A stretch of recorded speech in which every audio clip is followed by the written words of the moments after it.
everyone, welcome to Adventures in Everyday Cooking, where every day can be an adventure in your kitchen. My name is Heather, and today we're debuting the brand new deluxe electric mixer from Pampered Chef. Oh yes, this is new for spring and summer 2023. And to kick it off, we're gonna do something that I love to make. I make it all of the time. I've made probably 10 dozen since the beginning of February. We're gonna make macarons. Now, what's a macaron? This is a macaron. This is a macaroon. Macaroon, macaron. This is made of coconut and this is made of almond. As you can see, they are very different cookies, but they are both very delicious. We're gonna make this one. So if you've been on this channel for a little while, you know that I've done macarons before. But today, since I want to test out the deluxe electric mixer with you, I thought we would try to do 4-leaf clover macarons. I have no idea if this is going to work or not, but we're gonna have fun trying. So if you're ready for this adventure, here's what I'm gonna need. 1 3/4 cups of powdered sugar, 1 cup of almond flour, 3 large egg whites, room temperature, 1/4 teaspoon of cream of tartar, pinch of salt, a 1/4 cup of sugar, food gel, and for the filling, we're gonna do a vanilla bean and almond filling.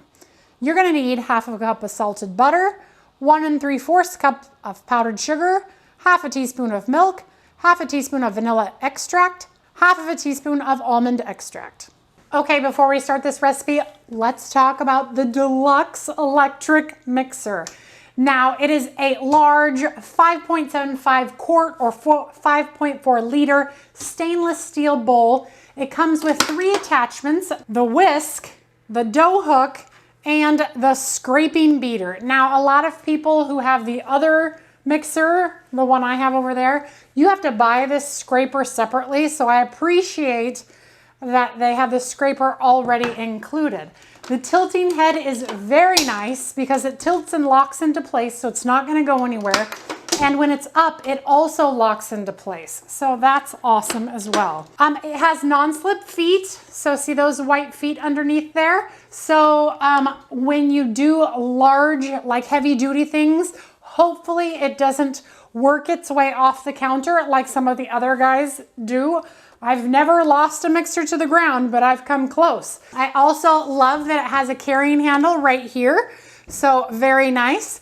And we have cord management. I love cord management so much. It is a feature that I look for in everything because cords make me crazy. So the fact that it has built-in cord management is wonderful. We also have an on and off switch, which is fantastic because the deluxe air fryer does not have an on and off button, so you have to unplug it if you don't want it blinking at you, and I do not want things blinking at me. It's just a thing. I just don't want it. So I appreciate that as well. We also have a bonus area here right in front.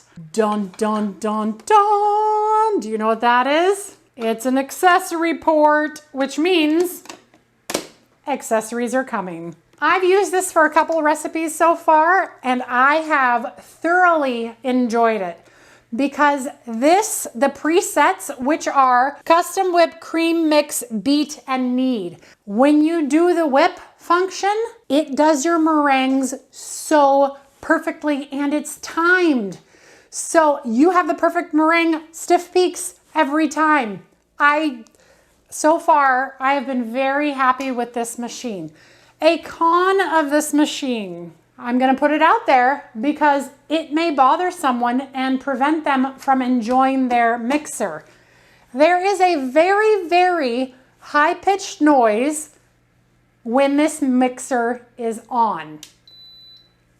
So when I turn it on, with this blinking light right here, there is a very high-pitched noise. It's definitely picking up in my ears. I might be a little more sensitive to this frequency than others, but that is just something that I feel needs to be mentioned. It also could be my power here is just the way that it is, but for some people this might be off-putting, so just keep that in mind. But so far, it doesn't bother me. this mixer is pretty amazing. So let's get on to this recipe. So I installed my whisk, but I thought I would show you how to install it. It is just like the whisk for the other guys. We're gonna put it in there. We're gonna push up and twist, and it's gonna lock itself into place. So inside this stand mixer, we're gonna put all of our egg whites. Oh, also, I doubled this recipe for just this video because I have a lot of macarons to make this week. I'm also going to go ahead and put in my cream of tartar and my pinch of salt. All right, now the magic begins. I don't even have to time it. I'm just going to flip it to whip. I'm gonna push, yes, I want it to whip. 3 minutes and 30 seconds is the preset. When it gets to the 2-minute mark, I'm actually going to stop it. I'm going to add my sugar. So, enjoy.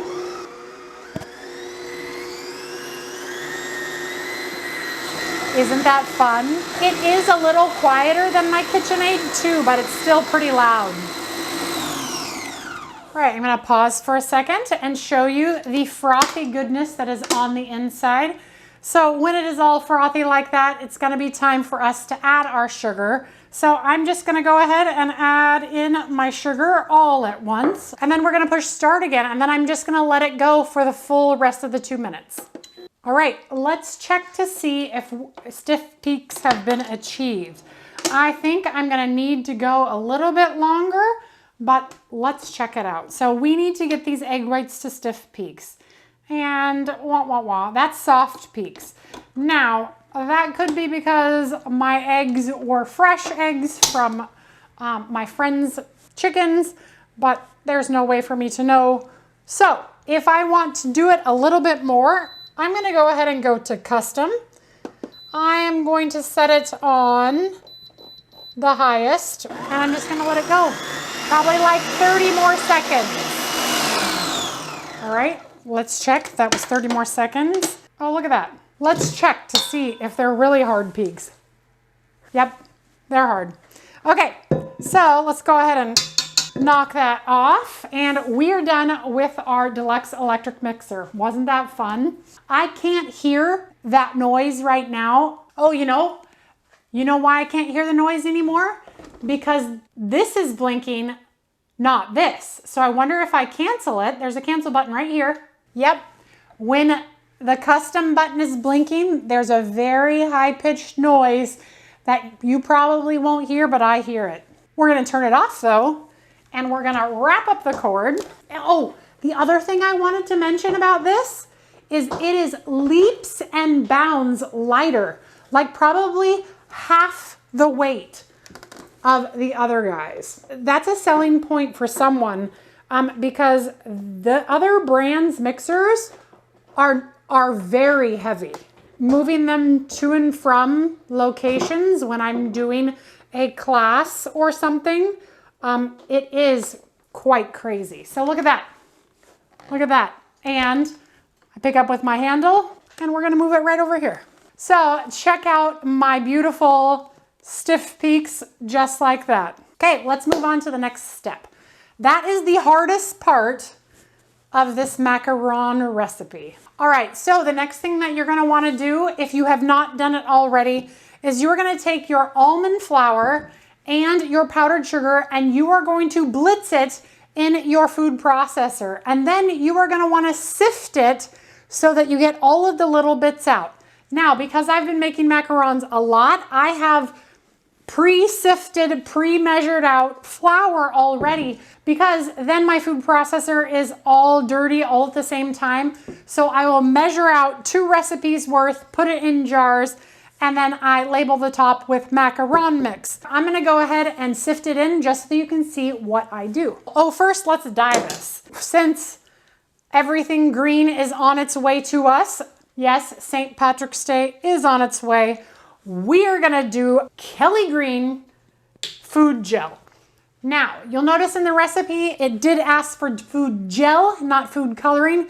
This is very important because food gel doesn't have the extra water, and just a little bit of water will change the consistency of your macaron.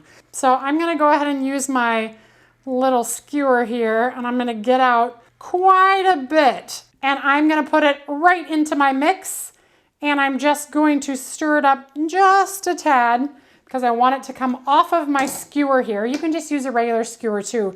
This just happens to be what I chose to use. I'm gonna push all that gel right down inside. All right, it's probably all the coloring I'm gonna get off of there. All right, now I'm gonna put that somewhere so I don't dye myself. All right, so once your mix comes out of the food processor, put your sieve right over the top of your bowl and put in about a third of this. So we're just gonna sprinkle in a little bit. We'll call it good. And then we're gonna sift that in. And since I've already sifted this, there shouldn't be much. Anything left in your sieve, get rid of it. You don't need it. All right, so now we're gonna just start folding. So don't mix, fold. So circle around the bowl, scrape the bowl, getting that green through. And we're just gonna do it, I don't know, probably about 10 times, max. Like maybe even 8 or something, but not very many. As soon as you see that there's no more almond flour left in your bowl, we're gonna sift some more. So I'll set that right over the top, pour in another third, sift, sift, sift. So, and then we're gonna do the same thing. We're gonna fold, fold, and a fold is just when you circle the bowl and bring your spatula through.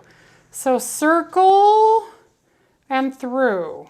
And as you can see, these are turning out in a very nice minty color, which is exactly what I wanted. I may have wanted it a little bit darker, and it may get darker before we're done because you see there's some stripes in there, but I actually was hoping to keep some of those stripes in there because they make the most beautiful macarons. And there's a little bit more down there. Be sure you scrape the bowl well and you get all of that color incorporated.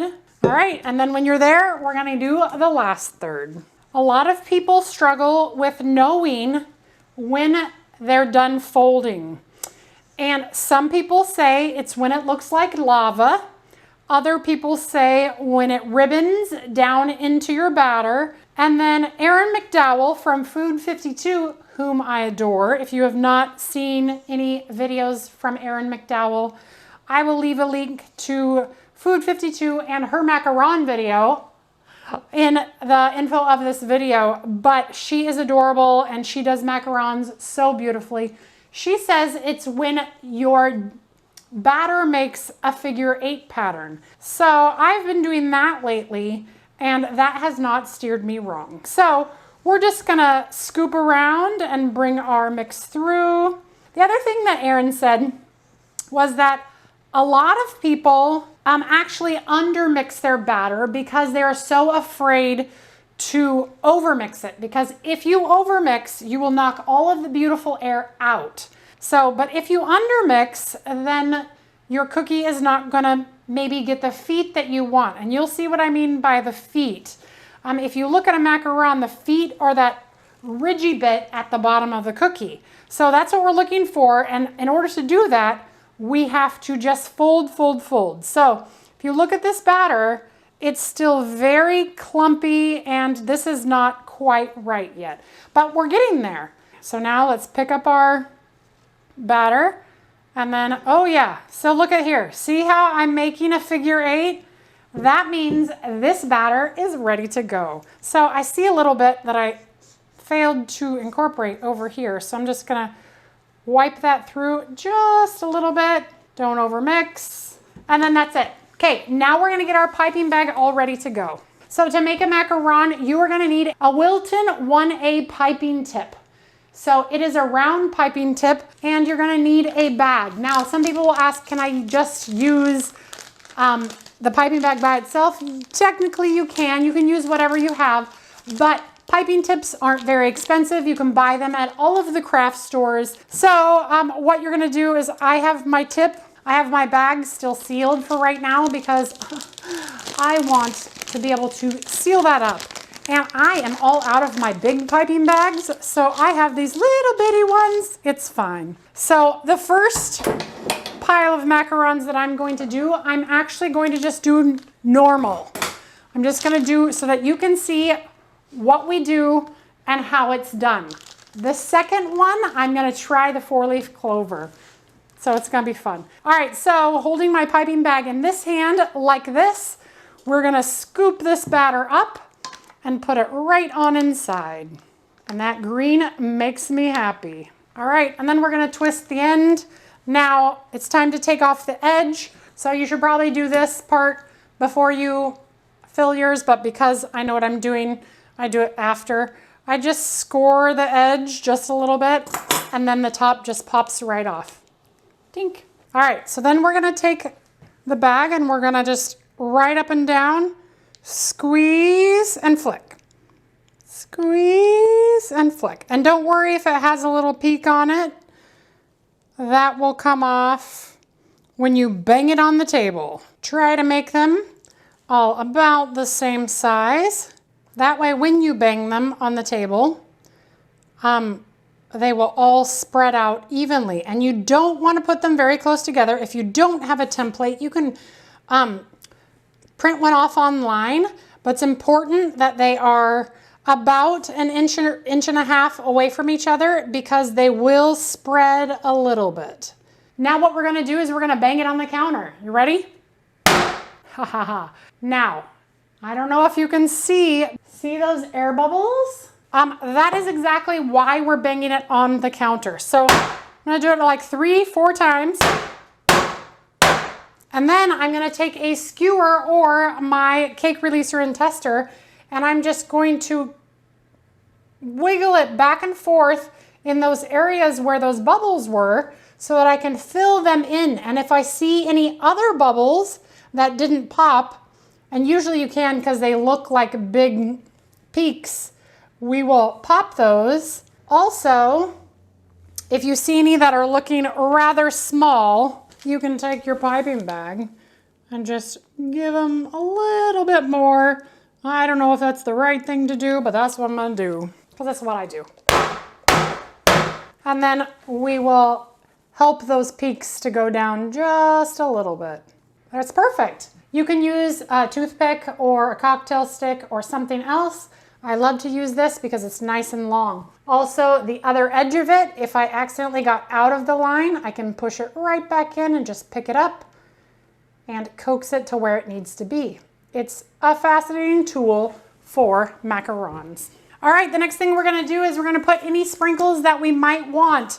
So I'm gonna go ahead and sprinkle half of these with nonpareil sprinkles, and only because I want to see how they turn out. I've actually never sprinkled my macarons, and I was like, you know what? I'm gonna do it this time. So we're gonna do it. Now we're gonna let these rest for the minimum of half an hour or until a skin forms, depending on how hot or cold it is, how humid or dry it is in your climate. It could take up to an hour. Usually mine takes about 20 minutes. So I'm gonna go ahead and set these off to the side so we can try out some clovers. So I will bring my mix back. I have a brand new piping bag because it's a mess, y'all. They're a pain, but they're fun. All right, and then we're going to twist up the bag, and then I'm going to trim off my end. All right, so to make 4-leaf clovers, I'm just gonna wing it. I'm gonna start in the middle and just try to do the best that I can. Knowing, of course, that the center is where my stem will come down. So I'm gonna start over here. I'll make a little small, okay. Feel like they're just gonna look like blobs, but onward we will press. There are templates you can download to do this, but I didn't want to, I wanted to freehand it. Okay. Well, that looks a little shamrock-like, right? I think they do. Okay, so let's go ahead and figure out how we're gonna make a stem. I wonder if I can just use the end of this and put some batter down. Oh yeah, that might work. I like that idea. I think I need to do some going the other direction too, so that they have a match, because one's a top cookie and one's a bottom cookie. I'm gonna make these ones up here with stems, and then I won't do stems down here because that doesn't really look like a shamrock. Okay, let's bang it.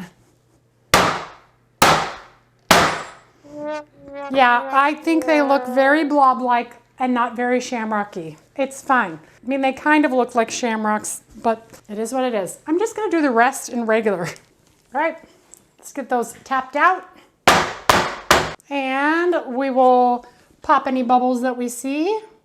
And our shamrock blobs definitely do not look like shamrocks. So they kind of look like square-ish. I mean, if I piped over the top, I don't know. It's fine. Okay, let's go ahead and pipe out all the rest of these. Okay, time to check and see if we have skins formed on the outside of the macarons. So if you can touch them and they don't have any tackiness, they're ready to go into the oven. We want to get them into a 300-degree oven for 18 minutes or until they don't wiggle when you touch them. Okay, into the oven this one's gonna go. All right, let's check the next ones because I have a double oven. I can get 2 in at a time. So let's check these guys. And these ones have formed a skin, so in those ones we'll go. Now let's look at these ones. Yep, those have a skin, and so do those. So my skins took about 20 minutes to form, so it could take anywhere from 20 minutes to an hour. So, all right, I'll be back in 18 minutes when they come out of the oven to show you what to do next. All right, while the last of those are cooking, we're gonna make our almond filling. Now this is a traditional filling. You can use any filling you want inside your macarons, but we're gonna make the traditional almond cream filling. So what I'm gonna put in this mixer is half a cup of butter, the almond and the vanilla extract, and the powdered sugar. And we're gonna go ahead and we are gonna start it on custom at 1. And then I'm gonna go ahead and turn it up to 2. And I'm gonna slowly incorporate the half a teaspoon of milk. Now this could take up to a teaspoon of milk, just depending on what consistency you want. I'm gonna go ahead and turn it to 3. And let's go ahead and check the consistency. Oh yeah, that feels pretty good. So I'm not gonna add any more milk, but I'm gonna go ahead and let it go at like 4 for like 30 seconds. And our almond cream is done. Now, traditional almond cream has a little vanilla bean paste or vanilla bean in it. I didn't have any this week, so this will be just fine. I'm gonna fit my bag with a star tip of any sort because that'll just make it cooler later. And I'm gonna go ahead and get my cream inside of it so that when those cookies are cooked and cooled, I can just fill them right up. There we go. And now our pastry cream is ready to go. Okay, they have cooled completely. Now it's time to take them off of their parchment or their silicone baking mat. Now, you can just peel them off like this, and they should come off, by the way. Check out those cute little feet. That's exactly what you want to see. So you can peel them off, but sometimes they stick a little more. So I like to take an offset spreader and just go right underneath so that it makes sure that none of them stick, because there's nothing worse than pulling a cookie off and the bottom staying stuck to the parchment or to the mat. So I'm just gonna run my spatula under, just extra insurance. I love the sprinkle ones, they make me happy. Probably should have done the whole tray. Then I would have been just a happy camper because everything would have just made me happy. And I know you're curious. You want to know how the 4-leaf clover and the shamrock turned out. And are you ready? Wah, wah, wah. They look a lot like pumpkins, not 4-leaf clovers. So, I mean, I'll still make them into cookies. I have a feeling that even with a template, they would have looked just as awful. So it's fine. These look amazing. I'll still get these off, but these are still a tiny bit warm. So what we're gonna want to do now is we're gonna wanna match these up with a buddy. So we take 2 and we kind of say, okay, those are the same size, and then I put 1 up, 1 down. So again, match these up, nope. Yep, I feel like that's good. 1 up, 1 down. I don't know what shape these are, but we'll fill them. They'll be good cookies regardless.